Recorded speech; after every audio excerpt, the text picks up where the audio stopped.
materialistic, based on the idea that I am this body, and to maximize the pleasures of this body, to minimize the distresses of this body is happiness. But this is a false premise. From the point of view of the Bhagavad Gita, we understand that we are the eternal spirit souls. And the natural condition, the original situation of the soul is happiness. So happiness is a thing we really don't know. We do not have a conception of what happiness really means. We think of happiness in terms of pleasure. The pleasures of this body, the pleasures of this world. But that is not happiness. Happiness is something that's quite different, in a different league altogether. Real happiness transcends anything and everything of this world. So therefore our search has to be not outwards, as is the norm now, but it has to be inwards. And that is where the Bhagavad Gita helps us. We take this transcendental, this spiritual wisdom from this great ancient text, and we will learn what true happiness really is. You've all heard of musk perfume. Musk is a substance that is very fragrant, and therefore many of the perfumes commercially available are made from the concentrate, musk concentrate. Now the musk perfume originally comes from the musk deer. And the musk deer is found in the Himalayas. And a very strange thing about the musk deer is that the musk, there is a secretion from its body from which the concentrate comes. Now when this musk deer secretes this, that secretion from its body emits such an intoxicating fragrance that the deer goes mad. The deer just gets wild. It just wants to get to the source of that fragrance. But it doesn't realize that the fragrance is emanating from its own body. The fragrance coming from its own secretions pervades the space around in such a way that the musk deer is unable to fathom the source of that. And it runs in search of that fragrance. You know, animals have a very strong sense of smell. They understand the quality of things by smell. Therefore you see dogs and cats and animals, they sniff at everything. And when that is excited, the sense of smell is excited, they get worked up. So this musk deer gets so worked up that it just runs through the forest and through the hills, searching for the source of that fragrance, not realizing that the fragrance is right there in its own body. And eventually it gets so exhausted that it falls down and dies. But then the hunter comes along, the merchant comes along, and then extracts all that musk and makes some super profits. That's exactly our situation. We are looking for happiness, running in the forest of this material world, here and there. Maybe I'll get it from this shop, from this product, from this activity, from this money, whatever it is. And we run and run and run and run all our life, and then at the end of life we fall down dead, never having achieved happiness, only to begin another term of another futile chase in the next life, not realizing that we are the spirit soul. The soul is eternal according to Bhagavad Gita. The body is temporary and perishable. When the body is destroyed, as it must eventually by the laws of nature, the soul occupies another body, and the same futile search continues on and on and on. But the Bhagavad Gita says, no, we must realize that we are not this body, we are the spirit soul. We are by nature constitutionally happy. And what is the nature of this happiness? The nature of this happiness, very interestingly enough, is love. But not the love of this world. The love which is the term which is so casually bandied about by people. The music star on the stage says, I love all of you. That's not love. Or even when people tell each other, they feel very attracted to each other, love at first sight, and they say, I love you very much. That's not love. There is just superficial attraction for this decaying flesh. I'm sorry.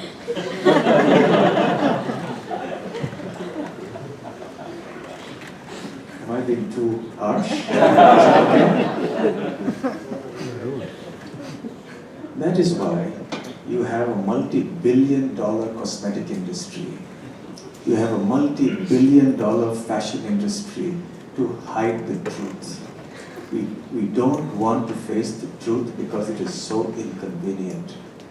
It is so tough to face the reality of what my body actually is. The whole civilization is geared at just shoving it under the carpet, at clouding it, at covering it. The natural condition of the body is not pleasant, but we try to make it pleasant by so many other things. And then we try to derive pleasure through these things. So therefore the love of this world also is not really love. Real love is something that is spiritual, and that is the nature of the soul, and that love is meant only for one entity, and that is the Supreme Soul, the Super Soul. In the Bhagavad Gita, we understand that Supreme Soul to be Krishna. It's a Sanskrit term, it's a Sanskrit word that means all attractive. So the Supreme Soul, the origin of all the souls, and the origin of the entire world and the entire creation is Krishna. You may call him God, you may call him by any other similar name, but he's all attractive.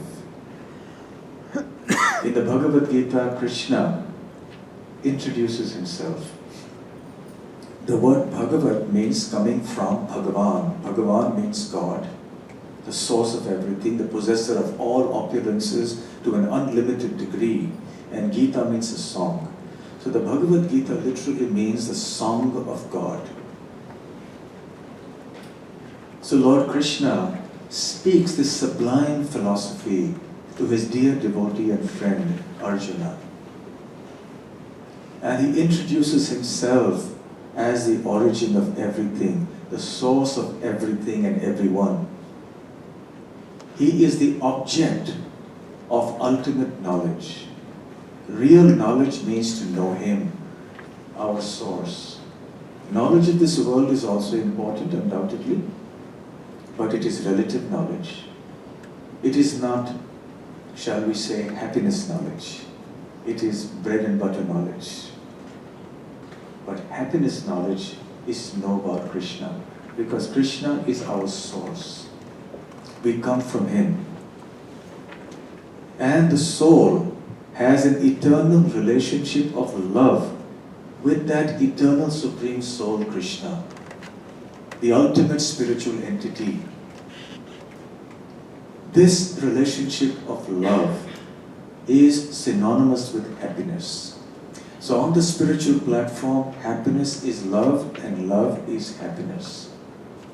We are also seeking love in this world, but we experience disappointments, rejection, and pain in experimenting and trying out different types of love. But one person who will never fail us, one type of love that will never disappoint us, is our relationship of love with Krishna that exists on an eternal platform. We are lovers of Krishna, even now, but we have forgotten. You know, sometimes when a person has a traumatic accident, one of the results of that trauma is amnesia. You forget who you are, what you are, etc. So also, because of our contact, by our I mean the soul, because of our contact with this world, we have been covered over by the propaganda of this world. That's called Maya in Sanskrit. Maya means illusion. Maya, that which is not. So when we consider that which is not to be the reality, that's called Maya or illusion. So we are not this body, but we think, I am this body. That's Maya. Happiness will not come by trying to enjoy this body and the things of this world, but we think like that, so that is illusion, that is Maya. But when we come to the Bhagavad Gita and we try to understand that happiness is something much more sublime, it is something pure, something blissful, ecstatic, then we begin really talking business of happiness. So we have to revive that relationship of love with Krishna. And as we progressively go on this path of reviving this relationship by getting to know Him, then we experience step by step some inner happiness that is different from the pleasure we experience when we try to exploit the resources of nature around us, including our body. So this is a step-by-step progressive endeavor. So how do we get to know Krishna? How do you get to know anybody? You get to know his name or her name. You understand what that person does. You talk to that person. So also you interact with that person. So we also interact with Krishna. How? Primarily through the chanting of his names. When you mention somebody's name, immediately that person's picture comes into your mind. You think of that person. Think of anybody. Say some name in your mind. Immediately think of that person. So when you chant Krishna's names, you think of Krishna. Krishna is the most beautiful, attractive personality. Many of you have seen pictures of Krishna. If you haven't, we'd invite you. Do we have some books? We can arrange. So there's some nice books that can give you some nice pictures of Krishna. But he's a rather unconventional looking person. Because he's neither white, nor black, nor brown, nor he's blue. So the real blues music, I wish, was, they get you out of the blues, they say, then come to this blue personality. And you'll find real happiness. The love that we experience when we serve Krishna will grow continuously till we attain the stage of complete purity in that love. And then we will not have to take birth again in this material world. We will become really, truly free. The soul, being spiritual, doesn't belong here to this material world. The soul belongs to another dimension, to another world, the spiritual world. We belong there, and we need to go there. And the process for going there is to serve Krishna, to get to know Krishna, chant his names in this world. Then we become eligible or qualified to enter into that most wondrous kingdom for eternal, blissful life in the association of Krishna and his loving devotees. So the process of getting to know Krishna is called Bhakti Yoga. The word yoga is very popular now, but usually people have a very limited understanding of it in terms of just performing some exercises, but they don't have a philosophy behind it. It's very important to understand the philosophy behind yoga. The word yoga comes from the Sanskrit word yuj, which means to link. To link with whom? To link with God, to link with Krishna. So when you try to link with Krishna through bhakti, which means love, that is called bhakti yoga. And this is the easiest, the topmost, and the most sublime way of linking with Krishna now and forever. So I would invite you all to explore this science of happiness, which is also called Krishna consciousness. To be conscious with love of Krishna, our source, our origin, our true love.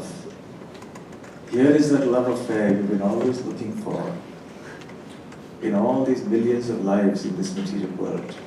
You never found it. An eternal loving relationship with Krishna. That is the true inner joy, true happiness of life. And this is the message that the world needs at this time. And at any time, but especially at this time.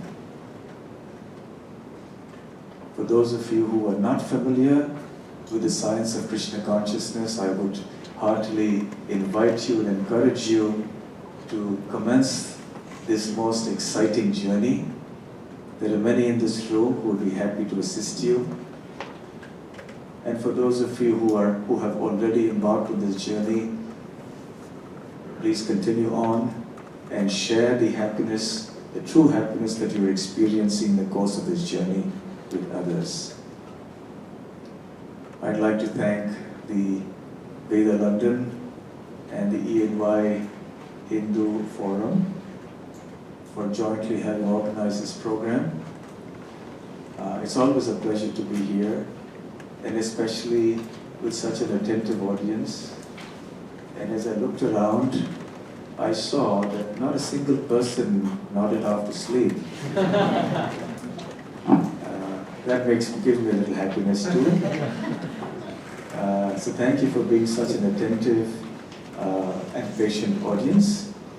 And I think we will now leave the floor open for questions.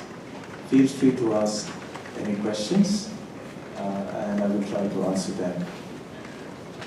Do we have, maybe you can just raise your hand and ask from where you are. Do we have a mic? Yes, we have one. So if you raise your hand, then the mic will come up to you.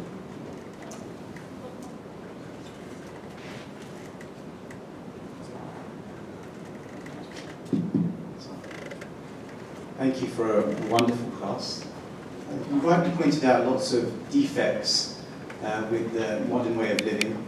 You talked about consumerism, and you cited some amazing examples of celebrities who seem to have everything and then maybe drug themselves in order to find real happiness. The one thing I struggled with was that makes sense if it's taken to an extreme. So we certainly agree that if your entire life is fully dedicated to just obtaining things, then most people agree that things don't make you happy. But for most of us in this room, it isn't a life of extremes. It's some balance.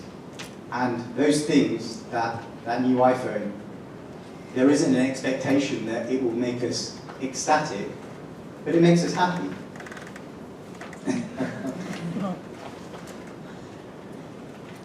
The dividing line between what is excessive and what isn't is very fine. It is so intoxicating. You know, this whole electronic gadgetry and this whole glamorous civilization. Yes? And when you have one, it consumes you. Takes up your life. It's a little thing, but it takes up your life. And we think it's just a harmless little thing, but it, as they say in America, it ain't. It takes up everything of your life. Well, as a practical necessity, yes, all right, we are living in this modern day world, we have a job, we obviously need a phone, all right. So as I was mentioning last year, I remember, that use them as tools, but we shouldn't become tools in the hands of these gadgets. And that requires a lot of wisdom. It requires a lot of mental equanimity and some understanding and determination to know where to draw the line. Utility, yes, so it serves a useful function, so we use it. But very often people get carried away. Mostly as you walk, if you look on the streets, what are people doing? They're looking down. Yes? They're not looking at, if you're sitting in the tube, last year when I came, or a year before I think, I came by the tube. And practically not a single person made eye contact with me because they were doing this. They were texting or whatever it is that they were doing. They were onto their phones. So, they wouldn't talk to anybody next to them because the curious thing about this is that you're very close to somebody in America because you're texting that person, but you're very distant from the person right next to you, physically. This is the paradox. So yes, use them as tools, but be cautious and cultivate the spiritual consciousness that is necessary for us to get closer to Krishna. So that is our safeguard against being carried away with these gadgets. Is there any question? Other question? Yes. Can you have the mic there, please?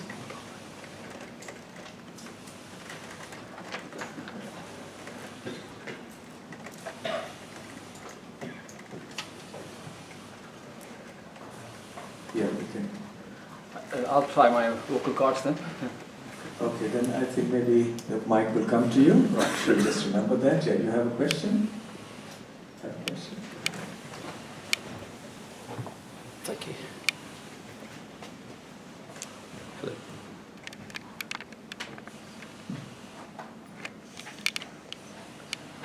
Hello. Anyone knows how to?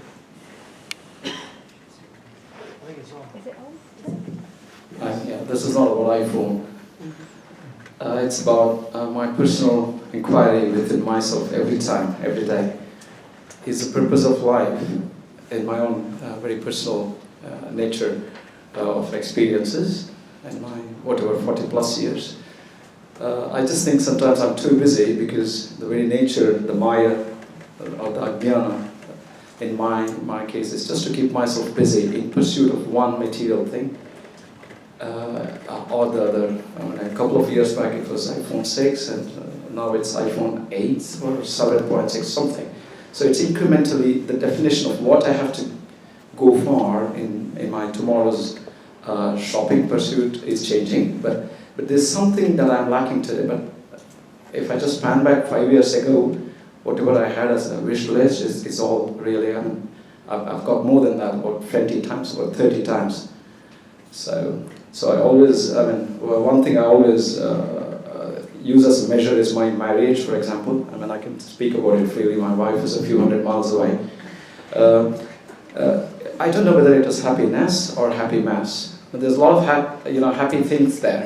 So I always get confused. Did I ask for it really, or did I get more than what I asked for? Sometimes the maintenance of that concept of marriage, for example. I'm just taking that as an example. Really, it takes more energy from me. So day after day, I'm just confused. What am I chasing?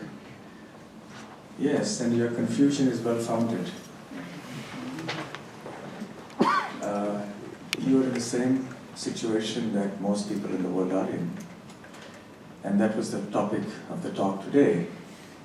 And that's why we need to take recourse to books of wisdom, of spiritual wisdom. And you mentioned that there was one thing lacking, you didn't know what it was lacking. One thing lacking is Krishna. The all-attractive love of your life. That's the only lack in the world. It's the one switch, which if you switch on, everything else will become all right. Is there any other question? Did you have a question?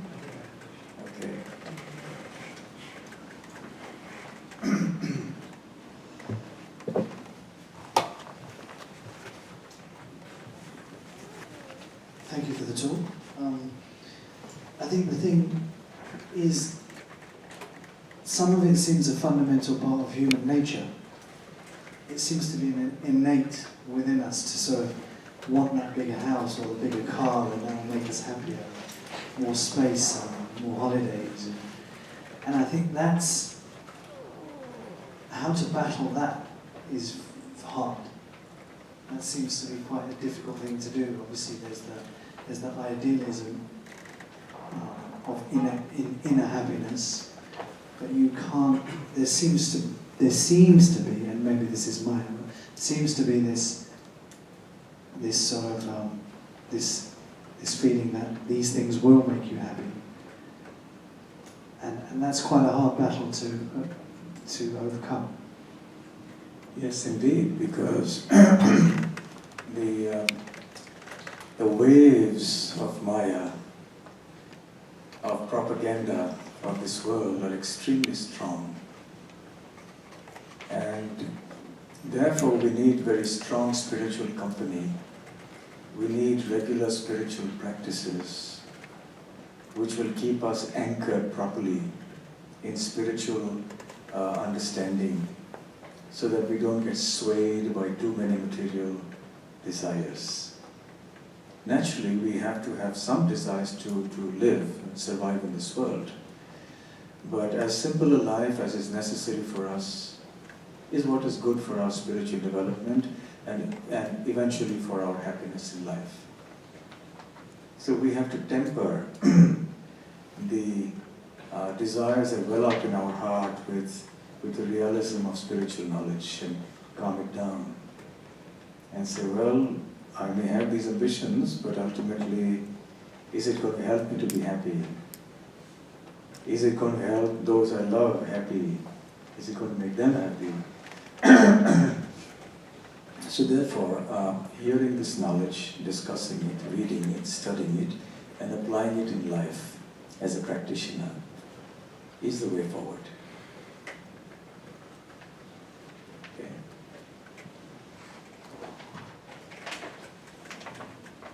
Can I ask, Maharaj, many of us work in the city where consumerism is high and we're striving to do well in our careers. How do we balance this with spiritual practice on a day-to-day basis? Okay, how do we balance spiritual practice with our regular life? We're going to work, we're living in a metropolis like London. Yes, that's an important question. It's a question of our time management, of doing the important things first, giving priority to what's really important in our life, and working our material life around the spiritual goals rather than the other way around.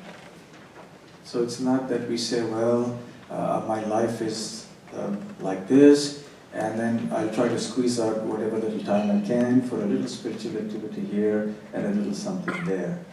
Rather, we should turn it around and think, this is what I want to do in my life, this is how I want to attain happiness through the spiritual path, through Krishna consciousness. And so let me now adjust my work and the other aspects of my life relative to that, rather than the other way around. And then sure enough, we will be very careful to analyze how we're spending our time. And we'll make sure we don't waste any time. We'll make sure we utilize all the spare time we have from our work for our spiritual upliftment. So intelligent time management and prioritization of our spiritual goal will do the needful.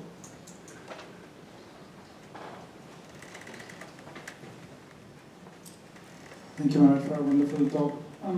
We often think darkness as the lack of light, but I don't think we can define happiness as lack of unhappiness. This materialism drives us more towards acquiring more positive than just leveling out the negative, which is the suffering. And I guess the balance is the key for contentment. So just going away from happiness and talking about contentment, how can we be contented when we know that happiness is not achieved by wealth, things, people, and beings? I guess what we are really striving for is contentment rather than happiness. Actually, on the contrary, we are looking for happiness, not peace. You see, peace or contentment is neutral. Contentment or peace is the absence of discord, the absence of pain, of quarrel, of unhappiness. So at the very least, we have to be that. And the happiness, the concept of happiness that people have in this world today is exactly that. It's absence or relief from pain and distress. But that is not the concept of happiness as we understand it from the Bhagavad Gita. The concept of happiness in the Bhagavad Gita is it's something positive. We understand negative happiness, which is pain. We understand positive happiness in this world to be pleasure, but that's not pain. And then there's contentment. So we say at least be content. Don't try to seek too much of a material platform. Be content with what your destiny has provided for you. And now seek something that is real, not the illusory thing, the real happiness, which is our original condition. And the process of Krishna consciousness is actually to invoke that dormant happiness and love that is already innate in us. It is the intrinsic characteristic of the soul to be happy. So all we have to do is to let it wake up. It's asleep, so to speak, at this point in time, and we have to awaken it by spiritual practice. Unless something is dormant within you, you cannot bring it out by practice. Inasmuch as a child can learn to walk because the walking propensity is dormant within it. But the flying ability is not dormant in the human child. So no matter how much the human child tries to flap his hands and fly, it will never be able to fly because it doesn't have the dormant capacity, the innate capacity. So similarly, love of God and happiness is innate to the soul. And the soul is asleep. So now we are practicing spirituality to awaken the soul, to bring out that which is already existing within, but which we are unaware of. That is this whole process of Krishna consciousness. Okay.